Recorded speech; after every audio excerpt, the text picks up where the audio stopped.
It's been 17 days since Bob Mueller turned in what we now know to be a nearly 400-page report. But who's counting? Well, congressional Democrats, putting the heat on Attorney General Bill Barr, who is in a redaction process, we're told, scrubbing of information that could include secret grand jury proceedings, which are usually protected by law. Now, the question with this grand jury material becomes, are there the kind of exceptions that Democrats are concerned would apply? Take a look. In every similar situation in the past, whether with Nixon or with Clinton or with many other situations, the Judiciary Committee has gotten all the information, all the underlying documents and evidence. We would have to go to a court to get the release of the grand jury information, but that has happened successfully in every previous situation. So if Congress was able to successfully get at grand jury material in these other situations, like Watergate and like Ken Starr's report, would Bill Barr try to keep that material out of the report that he turns over to Congress? Well, for the answer and what is the actual boundaries, I want to turn to an expert on these kind of disputes that is part of a new series we just launched here on The Beat, Opening Arguments with Neil Katyal, former DOJ official Neil Katyal, who wrote the special counsel rules and has argued dozens of cases before the Supreme Court, including as Obama's acting Solicitor General. Mr. Katyal joins me now. Good evening. Good evening. Let's start with what it means when we see a politician there, Chairman Nadler, say there is a way to do this and they've always done it. What does that really mean? I think that's exactly right. So I think the first thing to think about is, what is this tradition of grand jury secrecy? I mean, grand juries are really important. They're enshrined in our Constitution in the Fifth Amendment. And grand jury secrecy exists for a very simple reason. There's a truth-seeking function of the grand jury.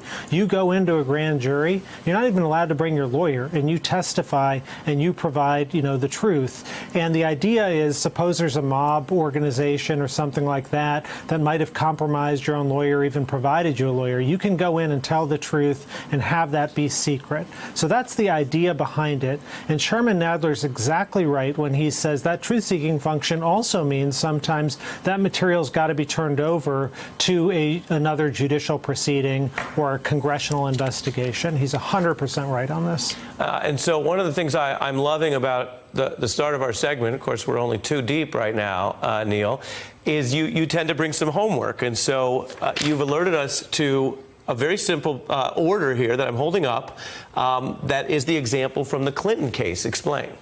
Yeah, so Ken Starr went and actually asked the court for permission to release his information, all his grand jury material, to Congress. And this was before even a formal impeachment investigation.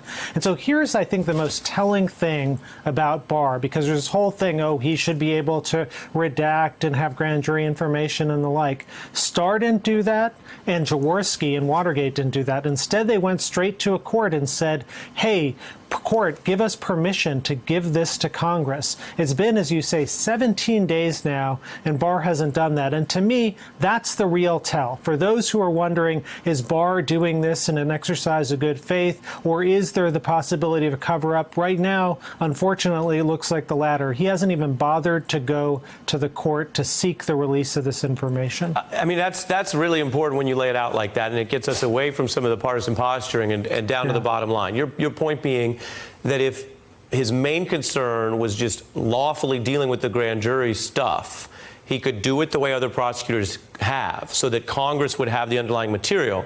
And then what? The actual rest of the public redaction fight would be about what the public doesn't see, but Congress wouldn't go in with a blindfold. Exactly. Notably, even with the Starr investigation, Congress got secret material, and it never became public. It's not public even, I think, to this day. So I think there is a way to do that. I hope Barr does that, even though we'll be on day 18 tomorrow. But, the clock is ticking, and there's a really grave public need to know this stuff. Right. And, even if the public can't find every jot and tittle of what's in the grand jury, I think Congress at least has to in order to fulfill its duties. Right. And that's such a key part here, because there has been so much pettifogging about, with the series of letters and then the statement and the update about when is Mr. Barr trying to deal directly with Congress, which is part of the obligation of the rules you wrote, and when is he otherwise referencing rules, referencing things, but then actually seeming to lean against transparency. While I have you here in opening arguments, there's another big legal thing that I wanted to get your views on, totally separate from Muellerology, if you will. Take a listen to the president talking about the courts.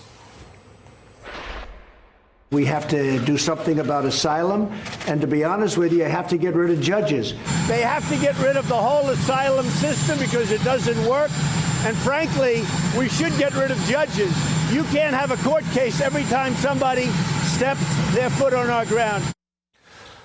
What is your view of the president there in a democracy, a man who takes an oath to uphold the Constitution, just wantonly talking about, quote, getting rid of judges?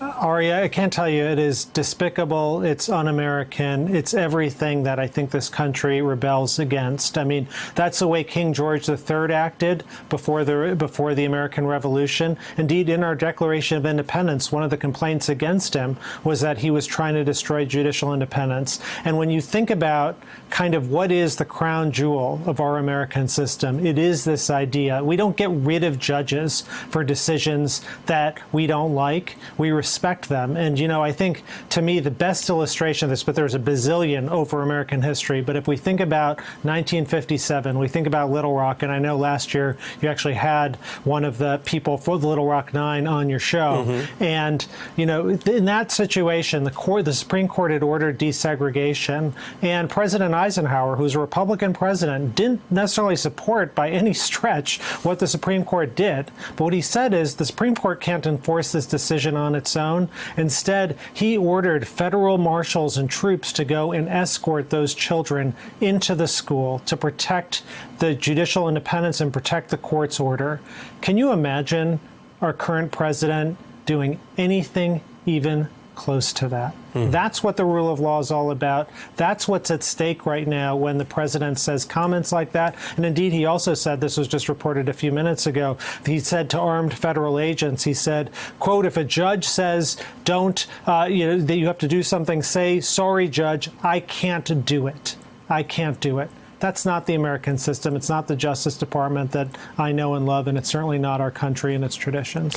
I think you put it very eloquently, and it's an important wider spectrum, wider perspective on this, Neil. And as you know, part of what we're seeing is the system working. The president's so frustrated that his own aides keep telling him, whether it's DHS staff or Don McGahn or others, that he can't do certain things. Then he's frustrated and acting out. The words, as you say, carry a lot of weight when they come from the commander-in-chief, which makes them, frankly, chilling. Neil Katyal, thank you. Hey, I'm Ari Melber from MSNBC. You can see more of our videos right here, or better yet, subscribe to our YouTube channel below. You could have been anywhere in the world, but you're here with us, and we appreciate that.